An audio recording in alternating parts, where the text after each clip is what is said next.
خواتین و حضرات اور بچوں اور بچیوں، السلام علیکم ورحمۃ اللہ وبرکاتہ۔ میں سید ظفر محمود آپ سے مخاطب ہوں۔ آج 18 اپریل 2020 ہے۔ میں دہلی سے آپ کی خدمت میں حاضر ہوں۔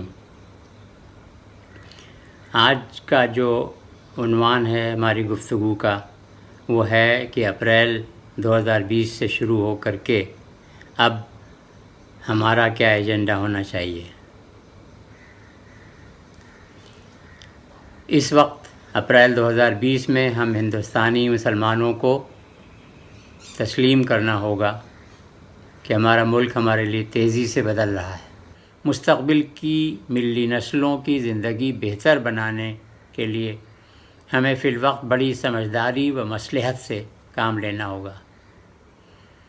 صلح حدیبیہ یعنی ٹریٹی آف حدیبیہ کا مقصد عظیم ہمیں ذہن نشین کرنا ہوگا۔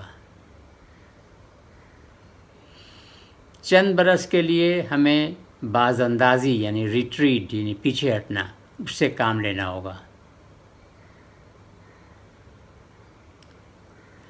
ہر اہل ملت کو چاہیے کہ جو ہندو افراد و خاندان ان کے قرب و جوار یا حلقہ احباب میں موجود ہوں یا شریک کار ہوں، ان سے ہمیشہ یک طرفہ احسان کا معاملہ کریں، کوشش کر کے ان کی خوشنودی حاصل کیے رکھیں۔ خواتین و حضرات، ہمیں اپنے دین پر ضرور قائم رہنا ہے، لیکن اس کا بیجا دکھاوا ہم نہ کریں، اور اس کا بھی خیال رکھیں کہ ہماری کسی مذہبی کارکردگی کی وجہ سے کسی اہل وطن کو دقت نہ پیش آئے۔ ہمیں عیسائی، سکھ اور دلت بہن بھائیوں، بزرگوں اور بچوں کی طرف بھی مائل ہو کر پیش قدمی کی بنیاد پر ان سے بھائی چارہ اور ان کے ساتھ روزمرہ کا رکھ رکھاؤ بڑھانا ہوگا۔ الیکشن کے وقت ہمیں اپنے سیاسی حق کو یقینی بنانے کے لیے پہلے سے خاموشی کے ساتھ بڑے پیمانے پر اندرون سماج بندوبست کرنا ہوگا، جس میں خواتین اور 18 برس یا اس سے زیادہ کے لڑکوں لڑکیوں کی شرکت بہت زیادہ ضروری ہے۔ سماج کو اندر سے مضبوط کرنے کے لیے ملت کے اہل استطاعت خواتین و حضرات یعنی well placed men and women کو سورہ البقرہ کی آیت 219 کی مکمل پاسداری کرتے ہوئے اپنی زمین جائیداد کا بڑا حصہ ادارہ ساز فلاحی پروجیکٹوں کے لیے وقف کرنا ہوگا۔ انسٹیٹیوشنلائزڈ ویلفیئر پروجیکٹس اس کے لیے وقف کرنا ہوگا، تاکہ تعلیمی اداروں، ٹریننگ اور کوچنگ کے مرکز، انفارمیشن سینٹر، لائبریری، ریڈنگ روم، دارالمطالعہ، تحقیقی مراکز، ریسرچ سینٹرز، اسپتال، یتیم خانے، مسافر خانے وغیرہ کی تعداد میں مستقل اضافہ ہوتا رہے۔ مساجد و خانقاہوں کی عمارتوں و احاطوں کا استعمال تعلیم و تربیت کے لیے بھی کرنا ہوگا۔ اس کام کے لیے مساجد کے ذمہ داروں و مقتدیوں یعنی نمازیوں اور خانقاہوں کے سجادہ نشینوں کو آگے بڑھ کے پیش رفت کرنی ہوگی۔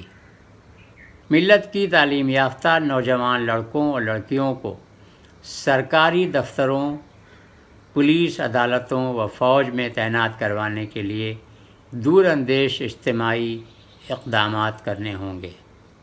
خطبہ جمعہ کو ملی تربیت کا مجرب آلہ بنانے کے لیے اس کے ہفتے وار موضوعات کی تحقیق شدہ تیاری قبل از وقت کرنی ہوگی۔ نماز میں پڑھی جانے والی آیات میں دیے گئے پیغام الہی کو خطبے کے دوران نمازیوں کو سمجھانا ہوگا۔ علماء کرام، ائمہ و خطبہ صاحبان کو سائنس، ٹیکنالوجی و حالات حاضرہ سے اپنے کو روشناس و آراستہ کرتے رہنا ہوگا۔ قرآن کریم و حدیث نبوی صلی اللہ علیہ وسلم کی روشنی میں امور شریعت پر اجماع یعنی کانفلیکس کا تصور تب ہی مکمل مانا جائے جب تمام عالم اسلام کے علماء کی رائے اس میں شامل ہو۔ اسے مصنوعی جغرافیائی حدود کی بندشوں سے آزاد کرنا ہوگا۔ اس طرح جدید ترین ایجادوں و تصورات کی روشنی میں تیز ترقی پذیر عصری تقاضوں ماڈرن چیلنجز کو احکام شریعت میں شامل کر کے اس کی کشادگی کو ہمیں فروغ دینا ہوگا۔ خواتین و حضرات، مدارس اسلامیہ کے استحکام پر ہی ملی مضبوطی کا انحصار ہے، لہٰذا ان کے نصاب میں دینی تعلیم کے ساتھ انگریزی، حساب، میتھمیٹکس، سائنس، کمپیوٹر، مصنوعی ذہانت، آرٹیفیشل انٹیلیجنس و سماجیات، سوشل اسٹڈیز کی شمولیت کو یقینی بنانے کا کام اور ان طلباء کو NIOS national institute of open schooling سے 10واں و 12واں درجہ بھی پاس کروانے کا کام ملت کے لوگوں کو اپنے ذمہ داری کے طور پر تسلیم کرنا ہوگا۔ اوقاف کی نگہداشت میں ہمیں انفرادی دلچسپی لینی ہوگی۔ ہر ضلع میں 3-4 افراد بھی اس کام پر انہماک سے لگ جائیں گے تو چند برس میں ہی صورتحال بہتر بنائی جا سکتی ہے۔ میڈیا کا رخ ملت کے تئیں متعصب یعنی پریجوڈسڈ نہ ہو، اس کے لیے ہر ضلع میں چند افراد کو اپنے کو اسی کام کے لیے مختص کرنا ہوگا۔ خواتین و حضرات، وجود افراد کا مجازی ہے، ہستی قوم ہے حقیقی، فدا ہو ملت پہ یعنی آتش زنے طلسم مجاز ہو جا۔ وآخر دعوانا ان الحمد للہ رب العالمین والصلاة والسلام علی سید المرسلین الحمد للہ رب العالمین وباللہ توفیق والہدایہ۔